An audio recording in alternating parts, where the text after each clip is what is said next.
Hey y'all, welcome back to Chocolate Covered Pages. I'm Kiona, and today I am going to be doing another try a chapter tag, but this time around I'm going to be doing fall releases, because there are so many fall releases that have come out and that are coming out, and honestly, if you're like me, I just don't have time for the books that are not going to be pulling me in from the beginning. It's the end of the year.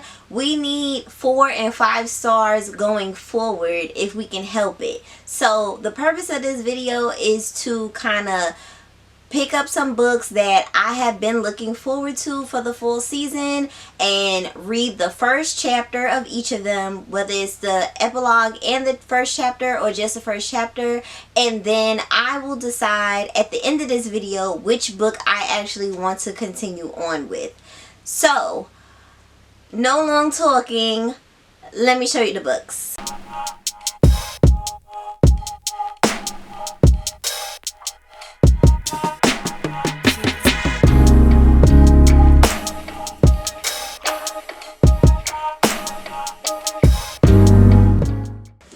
So first is going to be On the Rooftop by Margaret Wilkerson Sexton.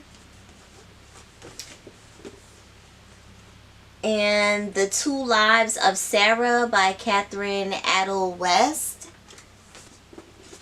And Jackal by Erin E. Adams. Anywhere You Run by Wanda M. Morris. Hold You Down by Tracy Brown. Someday Maybe by Elmont NY.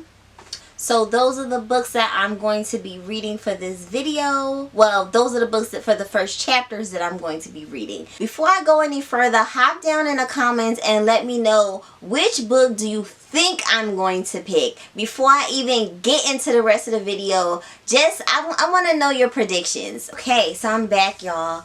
I just finished reading the first chapter for On the Rooftop, and first of all, I just want to say that I originally picked this one. I originally wanted to read this one because it is a highly anticipated book for me, because this is also the author of The Revisioners, and I absolutely love The Revisioners. So I wanted to see like what else, you know, how her writing has progressed. So first off, this book is set in 1950s San Francisco, right? But 25 years ago, this woman named Vivian used to live in Louisiana with her husband, and the KKK tried to destroy their house, of course, right? So she convinced her husband to move, you know, to move to San Francisco for a better life. We find out after moving to this new crib in San Francisco that the husband has passed away. And so now we fast forward 25 years later to the 1950s, right? Which is where, you know, the rest of the book is. And her daughters are now, you know, in their early 20s, and they have formed like a little singing group or whatever in the area. And the only thing that we find out in the first chapter is that, you know, Vivian has gone off to work. You know, she's a single mom, so she's working, and, you know, the daughter's at home, you know, cleaning up and, you know, whatever. And then she finds out from a neighbor that like this big shot manager has come to her house looking to speak with her, and that he wants to invite her to come to meet him to have a meeting, and she believes it's about the girls, about managing them. So she's super excited because, you know, he has managed other artists that have been very big, so she's very excited about it. As far as my thoughts on the first chapter, like, I could really go either way, to be honest with you. Like, I can tell that, you know, we really haven't gotten into anything for the most part. Like, there's really not much of anything that has happened. I don't know what's going to happen when she meets with this guy. It could be good, it could be bad. It could decide what's going to happen for the rest of the book. I don't know, but right now I could kind of go either way on this one. Okay, I'm back. And the book I was reading was The Two Lives of Sarah. And in this first chapter, we could tell that this book is set in 1960s. Yes, 1960s Memphis. And we meet a woman named Sarah, and Sarah has come to Memphis from Chicago. And she has come to Memphis from Chicago, and she is now living in like some kind of boarding house, because I could tell that there's different people living in the different rooms in this house, and it is owned by this woman named Mama Sugar and her husband. And Sarah is staying there with her baby, and Sarah is also the cook there. Well, it seemed like she kind of assists Mama Sugar with cooking for the entire house. And it seems like Mama Sugar and her husband have kind of, I guess, kind of like adopted Sarah and her baby for the most part, because they just seem very I guess like very familiar with her and her child. So we don't really get too much in the beginning, but we also do. Here's what is interesting. We also can tell that whatever happened to Sarah in Chicago has traumatized her, because she does not want to be touched, especially not by no man. She does not want to be touched. She seems a little bit jumpy, and she's a little cautious, and I can tell like she doesn't really F with people unless it's like Mama Sugar and Mama Sugar's husband. You know what I mean? So I'm assuming that going forward we're going to slowly get the story of what has happened to her in Chicago, because it sounds like it has to do with her baby father, because we're getting like little small flashes and it has to do with a man. So I'm assuming it's whoever her baby father is. Maybe she had to leave him or whatever, because he gets brought up at some point, but it's said that Sarah and Mama Sugar have told people that he died. Clearly the man is not dead, and maybe she ran away from him. I don't know, but I am interested. I'm definitely interested in this one to find out what is Sarah's other life. Alright, I'm back, y'all. So the book I was reading was Jackal. First of all, I freaking love this cover. I wanted to read this book just off of the cover alone. I had no idea what it was about. This book comes out October 4th. I read the epilogue and I read chapter 1. So in the epilogue, we're taken back to 1985 in this small town called Johnston, Pennsylvania, which I've never heard of. So it must be I don't even know if it's a real town, but it might be that small because I've never even heard of it.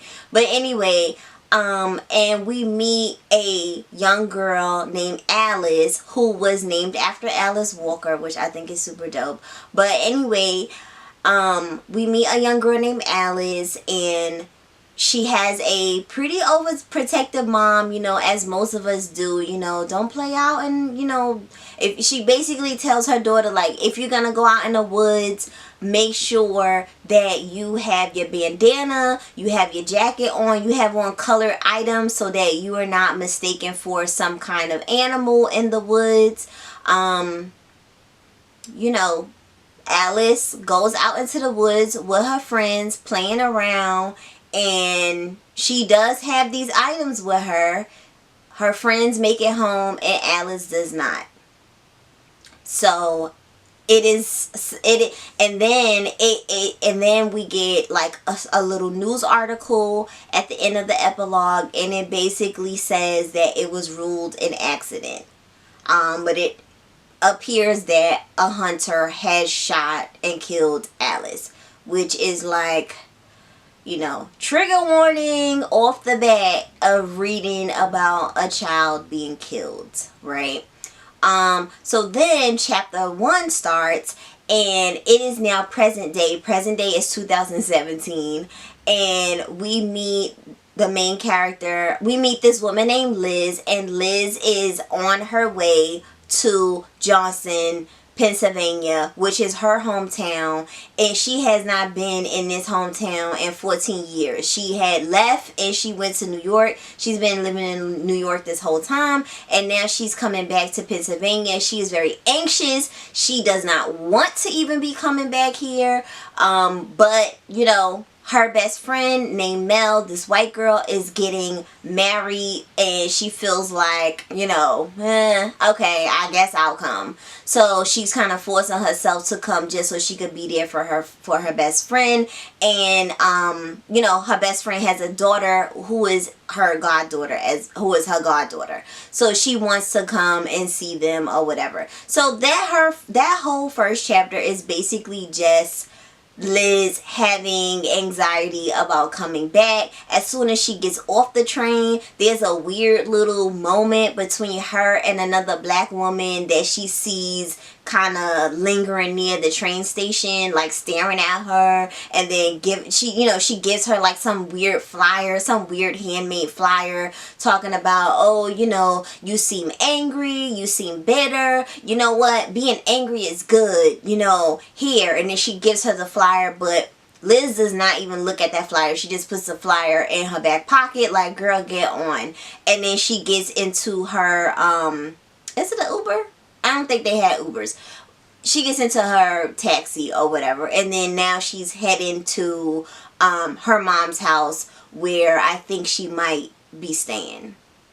And that's pretty much all we get between the epilogue and the first chapter, but it is still enough to be very intriguing, and I want to know more because, y'all, we are heading into spooky season, and this first area feels very ominous to me, and it seems like something that I would definitely be wanting to pick up for October, or even leading into October. But you know, we will see. I still have some other books to check out. Okay, I'm back. So I just finished reading the first chapter of Anywhere You Run. I initially wanted to read this one because I have read her other book, All Her Little Secrets, and I really enjoyed that one. That was like a office thriller. First of all, this book comes out October 4th as well. And this book is set in 1960s Jackson, Mississippi during the Jim Crow era. And this book is about two sisters named Marigold and Violet. And it looks like in this first chapter we're just going to get Violet's point of view. And Violet appears to be like a very free spirit. You know, she just kind of does whatever the hell she wants from what I'm gathering in that first chapter. And Marigold is her older sister. And it's just the two of them that live in this house. Apparently they had an older sister named Rose who passed away, and they had parents that also passed away as well. And Violet feels like their deaths are because of her. We don't know why. It doesn't say, but she feels very guilty about their deaths. And you know, so now she has been working in this store, some kind of feed store or whatever, and I guess she's been having like a little rendezvous with the owner of this store's son, a white guy. And you know, during that time that was very much forbidden, and it also doesn't really seem like she like him like that. Like, it just seemed like she's, you know, like she'll do it, you know, because he's like there or whatever, and the mood strikes her or whatever. But I could tell that she doesn't really, like, she's not smitten with this guy, if you know what I mean. Like, she's not smitten, like, whatever. She's just trying to pass the time. And we find out that this other white guy, like, one time she was leaving a party or something like that late at night, and this white guy has attacked and raped her. We find that out in that first chapter, and all we know is that she is very nervous now. She is very nervous, and she feels like she needs to leave town because, you know, if you a black woman You don't want to be tied up in whatever, you know, you don't want to be tied up in nothing with no white people. You do not, especially not at that time, because anybody could say anything and next thing you know, you're being hung. So that is not what she wants. They passed all these laws for black people to come into the front door of, you know, establishments, but these white people in the South, they like, I don't give a fuck what they talking about over there. You're not coming through this front door. You're not voting. You're not doing any of those things. Not over, you know what I mean? Like, over my dead body, basically. And they will kill and do whatever they need to do. So, just to give you more context about what, you know, what this time period was like. And Violet is very scared that people are going to find out that something has happened to this white guy that attacked her, and she's going to be in a lot of trouble, and she's also going to get Marigolds in a lot of trouble as well. So she decides, you know what, I'm just going to get the hell out of here. So she convinces Dewey, the white guy from the store, to take her away, because he got bread, you know what I mean? Like, he has bread, he has the means, he has a nice car or whatever. So she's like, yeah, I'm gonna run away with you, let's get out of here. And that is the first chapter. Very intrigued, honey. Very intrigued, because I want to know what is going to happen after this. Because she traveling with this white guy, like, what? Anything can happen with the two of them traveling together. And I know that she not really even feeling him like that. So, is she going to marry him? Like, what is the end plan? Like, she don't even have one. She just like, I just want to get out of here, basically. So, this is definitely a top contender. Okay, so I just finished reading the first chapter of Hold You Down by Tracy Brown. And Tracy Brown is the OG. Like, if you don't know, I feel sorry for you. But Tracy, if you're an urban fiction lover such as myself, you have to know who Tracy Brown is. Tracy Brown has been writing for a very long time. She wrote one of my favorite urban fiction books called White Lines, and I have read some other books from her you know, over the years or whatever, and I must say Tracy Brown never disappoints. Like, she never disappoints. She knows how to write, okay? So if she writes urban fiction that's not like super gritty, but you just know it's urban fiction because it has like that whole like classic urban fiction feel to it, which I absolutely love, because I don't find that a lot. And I read a lot of urban fiction, but sis is just different. So anyway, this book is coming out in November, I think November 1st or November 4th. Forgive me. November 1st. Definitely November 1st. Yes. So, anyway, so this book is about two sisters. I don't know why it seemed like, is it just me, or is it like a lot of the books that I picked up are kind of similar in ways? Sisters, historical fiction. This book is set in the 80s. In the 80s in New York. So, I'm with it. Okay. So this book starts off in the 80s. I think the whole book is going to be in the 80s. Well, I think we're going to start in the 80s and continue to come more current. But that's just my theory. But anyway, we see it's two sisters, Mercy and Lennox, and Mercy and Lennox are at their mom's funeral, but they are not broken up at this funeral at all. Their mom, we find out in the first chapter, was just kind of, she had them, she gave them to their grandmother and was just like, peace out, and went and, you know, to go live with another man and just do her own thing, basically. So these women are, you know, they're adults now, and this woman has passed away, but it's no real connection, it's no real love lost there, because she didn't have a relationship with them. And each of them, Mercy and Lennox, had their own son. Their sons are young. I think they're like maybe 5 or 6 or whatever. So they're kind of growing up like brothers instead of cousins, you know, from what I gather. So apparently now the two sisters are living in Staten Island. They were living in Harlem with the grandmother, but I think after the grandmother passed away, then they moved to Staten Island, and they just kind of like live near each other. Like, it's just, that's all they got, you know. All they have is each other for them, you know, pretty much. And Lennox, you could tell, is very free-spirited. She want to be where the money resides. She wants to live that fast New York life, you know, with all the ballers and the fur coats and stuff like that. Like, she's chasing that, right? And Mercy, on the other hand, is a little bit more timid, and she wants to take she wants to take the money that they have received from their mom's death. She wants to take that to you know, make a restaurant, because she likes to cook and stuff like that. And she has real, like, ambitions, and she just wants to make, you know, a real way for her and her son.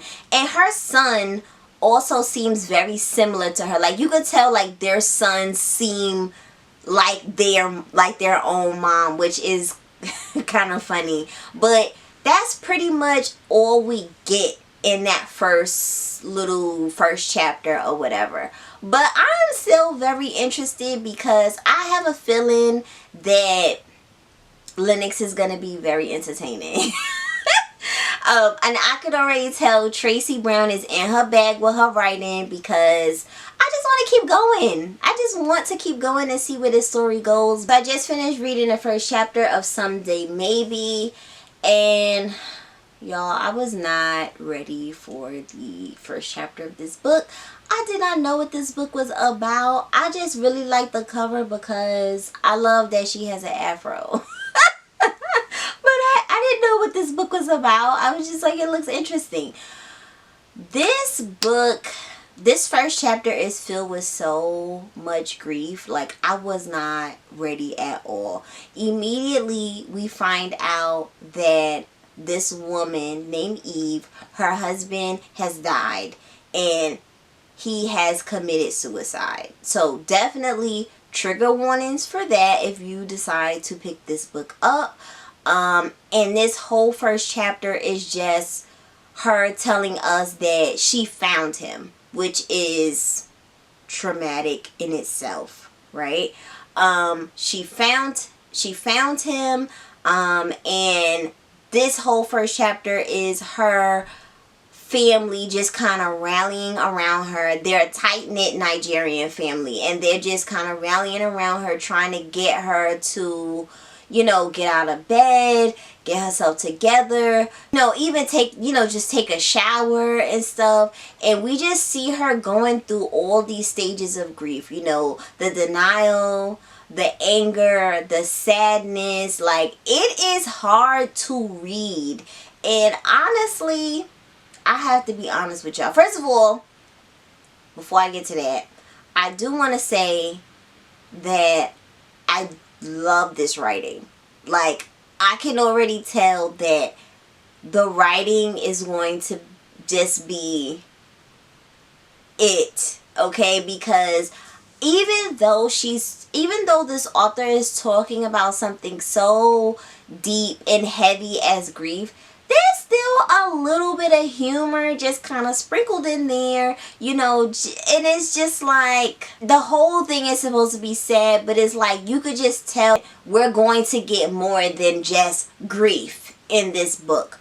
Unfortunately for me, as somebody with a husband, I personally am not in the mental space to read a book about someone's husband committing suicide. I can't. Perhaps in a couple months I might be able to read it, but as of right now, I really just can't do it. I cannot. But if you're in that mental space where you definitely can, I would definitely love for somebody to pick this up. This also comes out November 1st. It was supposed to come out in October, but it looks like it got pushed back. Okay, so now is the part of the video that we've all been waiting for, trying to decide which book I'm going to be picking up. And I'm gonna tell y'all right now, like, this has been hard. This is what, my third try chapter tag on this channel, and this is probably the hardest one because these were all pretty solid starts, like all of them for the most part. I think the weakest beginning was probably on the Rooftop, if I'm honest. But I could definitely still see myself reading that, just not right now. Just basically when I get to it. I am between Jackal and Anywhere You Run, because I don't know if maybe it's just because of the, I guess, the subject matter and just how atmospheric they both feel. But since I had to pick one for this video, I am going to go with Jackal because I want to know what happens in the rest of this book. I must know what happens in the rest of this book. I need to know. I cannot rest.